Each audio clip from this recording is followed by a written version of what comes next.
Hello, and welcome to Town Meeting TV's coverage of Town Meeting Day 2024. This program is part of a series of forums we are bringing you in advance of Essex Junction's annual election on Tuesday, April 9th. Town Meeting TV hosts forums with all candidates and covers the questions you will see on your ballot, introducing you to community decision makers and connecting you with issues that shape your local community. You can find all of our forums at cctv.org/2024 or on our Town Meeting TV YouTube channel, where auto-generated captions are available. On tonight's program, we will be hearing from Raj Chawla, City Council President, and Regina Mahoney, City Manager. So thank you for joining us. Tonight we'll be hearing about the Essex Junction budget presentation. If you are tuning in live, we also welcome your questions at 802-862-3966. If you call in, we will do our best to prioritize your question, though we will screen calls to ensure that none are repeated. We also ask that you share your name, the town you live in, and direct your questions to the council. And great, so it's nice to have you here, and I'm excited to talk about the budget presentation, so please. Well, thanks for having us. We'll just get started right away. First question on the ballot this year relates to the budget. You can see the question here. Shall the voters approve an annual general fund budget in the amount of $12,004,124 for the fiscal year July 1st to 2024 to June 30th, 2025? $11,110,346 of which will be levied in taxes against the city's grand list. It's important to note that this is the second full budget for the new city of Essex Junction. We are about 9 months in, into the first city budget. Still wrapping our heads around this transition. Primary expense increases for this year that we dealt with are salary increases, which were expected, and a fairly large health insurance rate increase. Act 676 child care tax was added this year. We added a part-time, moved a finance billing coordinator from part-time to full-time. We had an increase in general liability and property and casualty insurance, increases in our IT services contract, and we are seeing some costs related to setting up a stormwater utility for next year. So as I said, the total budget is $12,004,124. It's a 5% increase from the current year, FY24. The average home valued at $280,000 will see a $170 municipal tax increase. So the rate right now is 0.9199. It'll go up 6.6% to 0.9807. The impact of that, as I mentioned, will be $170 on a home valued at $280,000. This figure doesn't include the capital improvement tax, which is voted on every few years. This will be on the ballot again this year, and that adds $28 to the average home. We'll talk about that in a few minutes. Great. Of our general fund revenues, primarily 91% come in from property tax revenues, 6% from Global Foundries, and 9% come in from, I'm sorry, I was wrong on that. 91%, property taxes make up 91% of the revenue,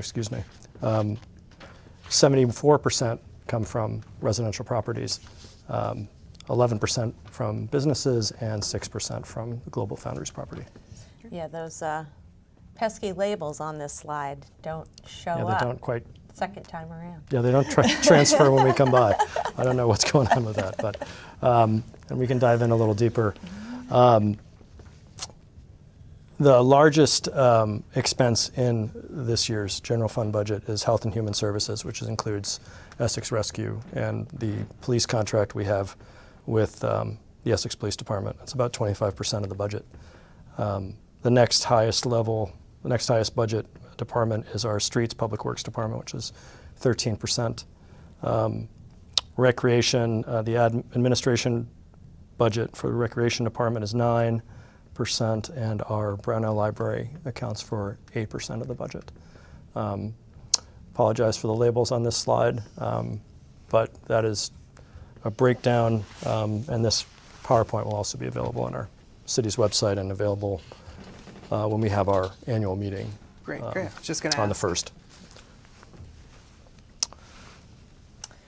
So then we've got just a number of other articles that we've got to ask. And so this is another carryover question from separating from the town. The state, I'll just read it. Shall the voters of the city of Essex Junction set the property tax exemption for disabled veterans at $40,000 as allowed by 323802 11C state statute? Said exemption to remain in effect for future taxable years until amended or repealed by the voters. So essentially, when we were with the town, this was already in place. The state law allows for a minimum at $10,000 for this property tax exemption for veterans who apply for it. And cities and towns can increase that to $40,000. So the question is on there to ask folks for that. And this is a question that once it's put in place, it will remain in place until it's repealed by a different vote. So this doesn't carry over. They have to vote on this for this to happen. Yes. Great. Yep. And so our Article 3, shall the voters approve extending the 1 cent capital improvement tax, also known as the economic development tax, as established in 2016, to be reconsidered at the annual meeting in 2027. So essentially, the voters have been asked for this 1 cent capital improvement tax 2 times now, originally in 2016, again in 2021, and now it's up for renewal again. If it's approved, it'll stay for another 3 years into FY26. This tax has really been pretty helpful in terms of getting a number of improvements really in the core of the city for a number of different things between signage, utilities, bike racks, and really what we're intending to use the fund that's built up right now for is the match for, we have a congressionally delegated project for renovating our Amtrak station right in the center of Essex Junction, which will be really excellent. We also have a circ alternative project happening right now in Essex Junction called the Crescent Connector. We are planning for that construction to be finished in the fall of this year, and there are just a very minor number of improvements like bike racks and I think EV chargers that are the responsibility of the city for paying for that. So this kind of this fund can really help us do some of those things that just don't get covered by other bigger funding sources. So it's been really pretty helpful. Article 4, shall the voters approve holding the 2025 annual meeting on Tuesday, April 8th, 2025? So I'm not going to read the rest of that, but essentially we have asked the voters to set the annual meeting a whole year prior. Last year, we actually had the voters put some charter changes in front of the voters, which will allow the city council to set that date by January 1 each year. The governor just approved those charter changes last week, I think. I believe so. So we'll be able to do some changes next year, but for this year, we still have to stick with these, with our charter as it existed prior. So this question is on in order to set that date. And I think that's it. Article 5, we've got a moderator. Again, that's a position that was changed in the charter, so next year we probably won't have to ask for that anymore. But 2 city council members are up for election and 2 library trustee seats as well. Great. So moderator position, what is that? So the moderator traditionally moderated the actual floor town meeting style annual meeting. We have since moved to Australian ballot, so there isn't that same, hand raising on the floor. And so the moderator, we still have for the informational meeting, and so it's still a position that's in the charter. It just doesn't need to be elected by the voters. Great, great. Yeah, so just some upcoming dates. We're going to have another coffee chat. We've been holding a few of those in preparation, in putting the budget together, as well as now that it's set for the voters. So that'll be March 28th at 6 p.m. We mail out a newsletter that explains these articles and has a brief summary of the budget, and that is arriving in folks' mailboxes this week, which is great. We also mail the ballots as well, so those are arriving shortly. On April 1st, we will have our informational hearing. Again, that is also online only at 6 p.m. And then on April 9th, day after the eclipse, we will be having our voting day at Champlain Valley Expo in the Blue Ribbon Pavilion. Great. And the ballots that are mailed, is that automatic? Is that something people need to request? They are mailed automatically. Great, great.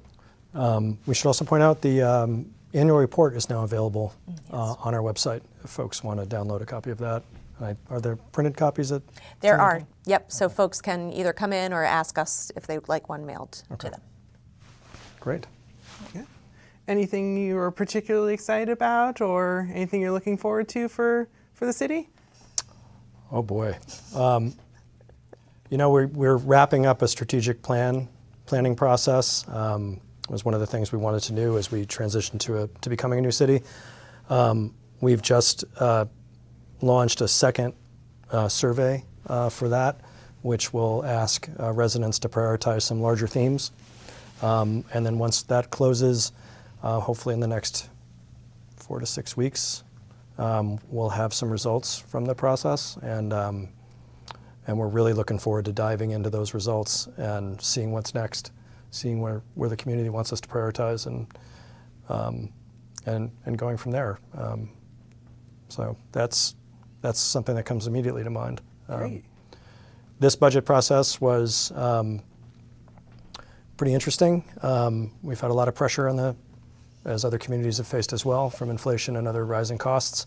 There really isn't anything, no real new initiatives in this. There is an effort to explore a stormwater utility, so there will be some costs there. Those costs will hopefully be recovered when or if that utility is set up. But not a lot of new initiatives to this. The increase is largely from an increase in expenses that are mostly out of our control, unfortunately. In that survey you mentioned, is that available on the website? It is. It is.